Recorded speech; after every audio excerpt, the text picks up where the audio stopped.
Hello! So, I have a story, and it involves muscle pain and embarrassment. So, the first thing I ever wanted to be in my little life was a cheerleader. See, when I was a kid, I was very perky and bubbly and outgoing, and I feel like I still am that deep down, very bubbly. But all that bubbliness is kind of buried beneath layers and layers of emo. So when I hit that emo phase at 13 years old, I've just been riding it through. I think it's because I'm just bad at showing when I'm excited about things. Like, I think I am bubbly deep down. It's just in everyday life. I'm not like, hey guys, what's happening? Because I know that's terrifying. But I really envy people who are genuinely excited. And they're not creepy when they show it.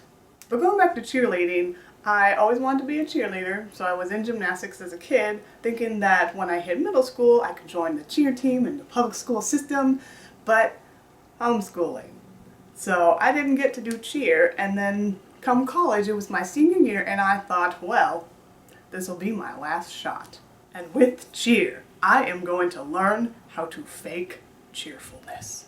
If you've been following this channel for a while and have seen my previous videos, you know that my fake cheerfulness is mediocre at best, and at worst, deeply disturbing. So I'm like, I'll just try out. I can at least say I'll try, and if I get on the team, then I'll fulfill my childhood dream, and I'll learn how to externalize my inner bubbliness, and maybe finally fit in with the popular kids. The story turns into one big me moment. So I emailed the college cheer coach and say I want to try out.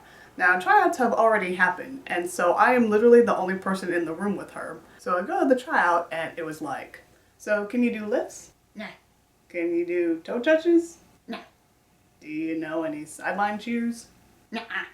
So my toe touch looked like a starfish. I had no muscle to do any lifts. And just doing like the sideline cheer, my arms were so stiff, I looked like a malfunctioning robot. Now, I wish I could say that I was just super clever and charming and that I just finessed my way onto the team.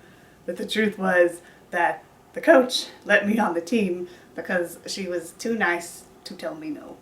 But I'm in. I made it. I infiltrated the pretty girls. Now, I did not realize how much muscle actually went into cheerleading. Because on TV shows and stuff, it looks so easy. And also because she let me on the team. So it must be easy enough for a newcomer. I say, trying to shirk responsibility. So it's the first day of practice, and we are set in groups of 4 people to practice lifts.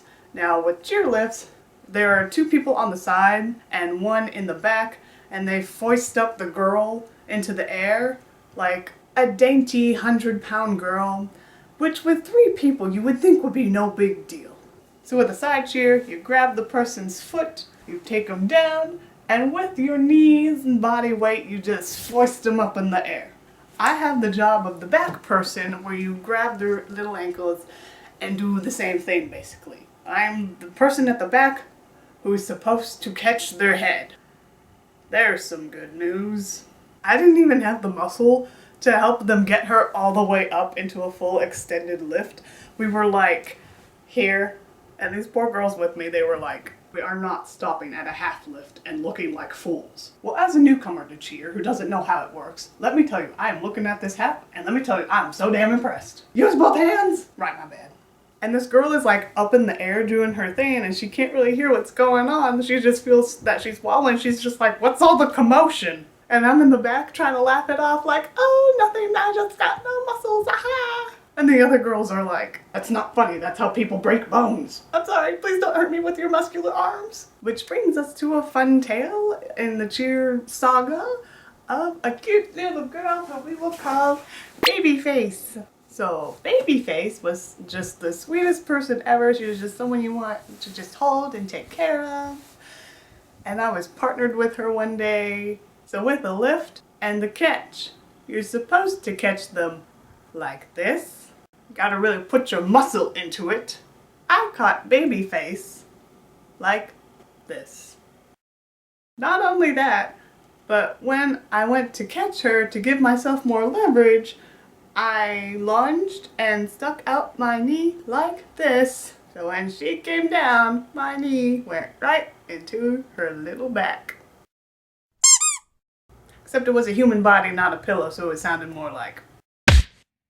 So she starts crying, I start crying, everybody starts crying. So after drop kicking the team's golden girl, I'm starting to get the feeling that no one really likes me on the team. Also because I'm always in a bad mood, because I'm not catching on to things like I thought I would, because I thought it'd be easy. I hate me.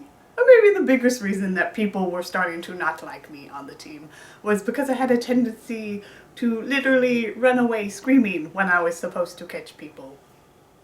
People frown upon that. Ah, but sweet karma. See, after the lifts, our coach said, alright, everybody line up, we're gonna do backflips and back handsprings. It was at this point that I realized how completely and utterly screwed I was. In my head, I'm thinking, okay, I have not done an unassisted back handspring in like 4 years. But outwardly, all I say is, I literally can't. And the girl behind me in line is like, just try it. Alright. So I just go for it. You know what cardboard boxes look like when you like take out the sides and then step on it? Where it just kind of rolls in and caves in on itself. Imagine that as my back. Just straight up. And I got a nice rug burn on my forehead and I bit my tongue. And one girl was nice enough to be like, oh, I'll spot you so you can get better, God, I hope. So I go into a round off as she's gonna spot me, and she didn't realize I was actually gonna go full out. And so at the last second, she pulled her hand back and I hit my head again. So that was just practice. Now for the actual games, I actually did not cheer for the first 2 games of the season because my sideline cheers looked so stiff and horrifying to my coach that she said, and I quote, I'm going to have a stroke. At this time, I was trying very hard to fit in with the pretty girls, and so I had dyed my hair blonde. I had not dyed my hair blonde, someone else had dyed it blonde, and then I was starting to do it myself, and it was coming out yellow. So first game, I walk out in my cheer uniform with yellow freaking hair. And my coach looks at me with this look on her face, just like, what debauchery be this? And I'm scared of crowds now. I was terrified of them in college. I was hoping that cheerleading would beat it out of me. And boy howdy did it. That first game, just looking at the crowd with their judging eyes of judgment and my yellow hair. I was trying to be positive and I was like, God, I wish I was dead. So we cheered the game. I helped my team during halftime to do our half lifts. We're the only partners on the team who do halves. I do my little Tourette's sideline cheers. And then as we are leaving the field, another cheerleader runs up behind me, grabs me by the hem of my cheer skirt, and in front of God and everyone, grabs the zipper and says, this was down the whole time, by the way, and then walks away. So I walk off of the field. I see my best friend in the crowd, so I walk towards her. And quick side note, I was trying to be cheerful while cheering, because I'm so great at faking that. And during all of the cheers, I would keep forgetting to smile in the middle of them, because I was trying to remember the cheers.